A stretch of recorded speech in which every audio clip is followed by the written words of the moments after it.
Boletim Coppola. Sejam muito bem-vindos a mais um Boletim Coppola sobre as eleições de 2022, mais especificamente sobre as famigeradas pesquisas de intenção de voto, o que requer uma certa contextualização. Em 10 de setembro de 2018, cerca de um mês antes da eleição, o Datafolha projetava que o então candidato Jair Bolsonaro teria apenas 24% dos votos no primeiro turno. Resultados parecidos eram estimados pelo Ibope e pela Poder Data, 26%. Passa o mês e as urnas revelam um número muito diferente. Com mais de 49 milhões de votos, Jair Bolsonaro quase se elege no primeiro turno com 46% dos votos válidos. Da mesma forma, às vésperas da eleição, em 7 de outubro de 2018, o Datafolha divulgou suas projeções para o segundo turno, simulando diversos cenários. Em todos eles, Bolsonaro perdia para qualquer outro candidato, inclusive para o seu adversário de fato, Fernando Haddad. De acordo com o levantamento do Datafolha, o poste-petista obteria 45% dos votos contra 39% do capitão reformado. Mais uma vez, os resultados frustraram as estimativas das pesquisas e Bolsonaro foi eleito com 55% dos votos válidos, 16 pontos percentuais acima da projeção feita menos de um mês antes. Diante de uma discrepância tão acentuada entre a realidade observada e as previsões dos institutos, muitos desacreditaram completamente as pesquisas eleitorais e descartaram suas estimativas como uma fonte confiável para o desenvolvimento de análises políticas. É uma posição legítima, porque a diferença entre as pesquisas e as urnas saltam aos olhos, especialmente considerando o pequeno intervalo de tempo entre esses levantamentos e a própria eleição. Mas você que acompanha o Boletim Coppola sabe que aqui nós usamos sim pesquisas eleitorais como matéria-prima para os nossos comentários e para os nossos editoriais. Isso porque, a despeito de todos os erros nos números, raramente o conjunto de pesquisas erra em relação a tendências. E é essa forma diferente de ler e de interpretar pesquisas que eu gostaria de propor para a nossa qualificada audiência que, com razão, é cética e questionadora em relação a esse tema. Vamos pegar o mesmo exemplo das eleições de 2018. Como eu disse, menos de um mês antes do pleito, o Instituto projetou que Bolsonaro teria apenas metade dos votos que efetivamente conquistou. Contudo, quando nós analisamos a sequência de pesquisas da Datafolha, fica evidente a tendência de alta do candidato que em menos de um mês se isola na liderança e salta de 24% para 36% das intenções de voto, segundo dados da véspera da eleição. Claro que isso ainda está 10 pontos abaixo dos resultados verificados nas urnas, mas o movimento de crescimento do candidato foi detectado pelas pesquisas. E fazendo aqui o advogado do diabo, se nós olharmos aí os números do segundo colocado, o petista Fernando Haddad, houve um fenômeno parecido. Menos de um mês antes das eleições, ele estava com 9% das intenções de voto, 1/3 da sua votação real.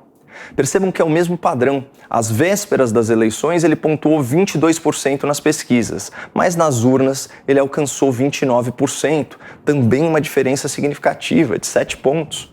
Portanto, quando nós desprendemos aí um pouco dos números estáticos daquele momento e focamos na observação das oscilações e das tendências ao longo do tempo, é mais fácil fazer a leitura do que realmente está acontecendo, independentemente do viés político ou dos erros de metodologia de cada instituto.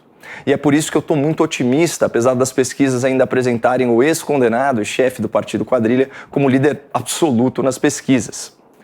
As tendências apontam que, paulatinamente, Lula está perdendo terreno no Sudeste, na classe média e entre os evangélicos. E a julgar pelas barbaridades que o Lula tem vomitado no debate público, esse movimento é irreversível. Foi divulgada a rodada mais recente da pesquisa XP e PESP, com números de São Paulo, o estado mais populoso da federação, com aproximadamente 46 milhões de habitantes e 33 milhões de eleitores em potencial. De acordo com o levantamento, em 2 meses, Bolsonaro cresceu 4 pontos percentuais, saindo de 26% para 30%. Considerando a margem de erro da pesquisa, o presidente está em empate técnico com Lula, que permanece lá estagnado com 34% da intenção de voto. O eleitor paulista é especialmente sensível a questões de natureza econômica e a situação do emprego é um excelente termômetro para aferir o humor dos meus queridos conterrâneos. Segundo a Folha de São Paulo, a despiora no emprego pode ter ajudado o Bolsonaro, já que o número de pessoas com algum trabalho aumentou 8 milhões em um ano. Só em contratações de carteira assinada, o saldo positivo de 2021, em plena pandemia, é de 2 milhões e 700 mil novos postos de trabalho. E de acordo com o CAGED, o Cadastro Geral de Empregados e Desempregados, quase 30% dessas contratações se deram aqui no estado de São Paulo. Quando nós falamos em emprego formal, nós estamos falando essencialmente em classe média. Isso porque o salário médio de admissão, ano passado, foi superior a R$ 2.500. E adivinha em qual faixa de renda o presidente performa melhor nas pesquisas de intenção de voto? Pois é, segundo a última pesquisa Poder Data, na faixa de renda entre 2 e 5 salários mínimos, Bolsonaro tem 7 pontos de vantagem em relação a Lula, 39% a 31%. Mas ao invés de buscar uma aproximação com esse eleitorado, que não depende dos programas assistenciais do Estado, o Lula passou a hostilizar esses trabalhadores publicamente, afirmando que, aspas, a classe média no Brasil ostenta muito um padrão de vida acima do necessário. Eu vou reproduzir aqui trechos da fala mais recente de Lula sobre a classe média. Reparem que o petista sugere, ele insinua que o ideal seria restringir o consumo das famílias, intervindo na sua liberdade de fazer o que bem entendem com o seu próprio dinheiro. Nós somos um país em construção. Nós não somos um país pronto. O país está pronto para 10% da população. Nós temos uma classe média que ela ostenta um padrão de vida que em nenhum lugar do mundo a classe média ostenta. Nós temos uma classe média que ostenta um padrão de vida, sabe, que não tem na Europa, que não tem em muitos lugares, as pessoas são mais humildes. Aqui na América Latina, sabe, a chamada classe média ostenta muito um padrão de vida acima do necessário. É uma pena que a gente não nasce e a gente não tem uma aula. O que é necessário para sobreviver?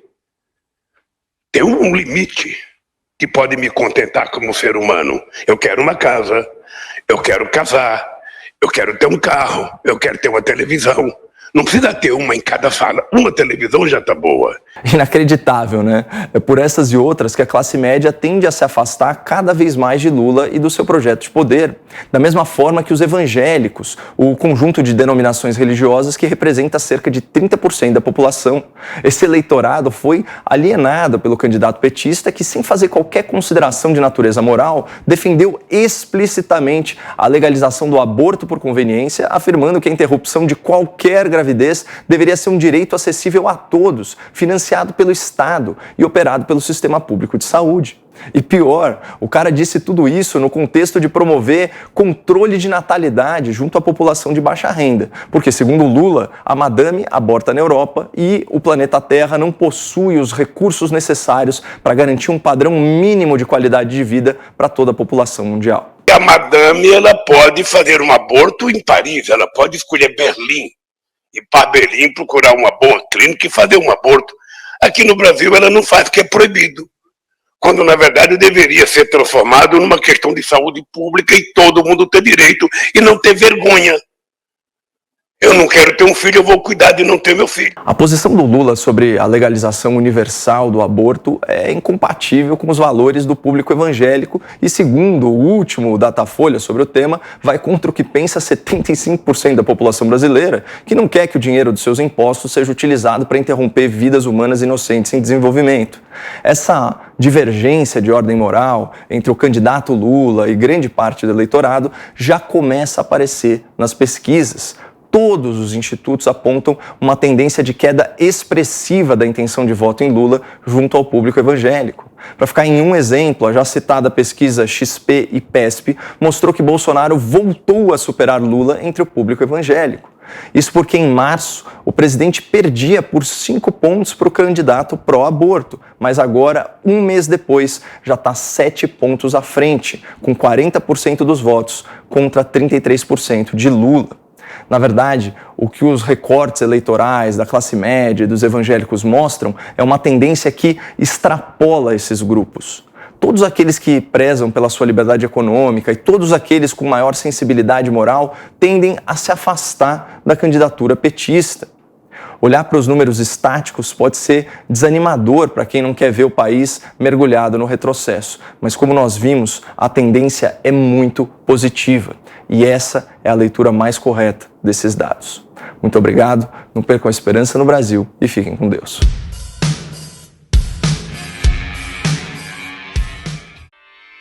Realização Jovem Pan News.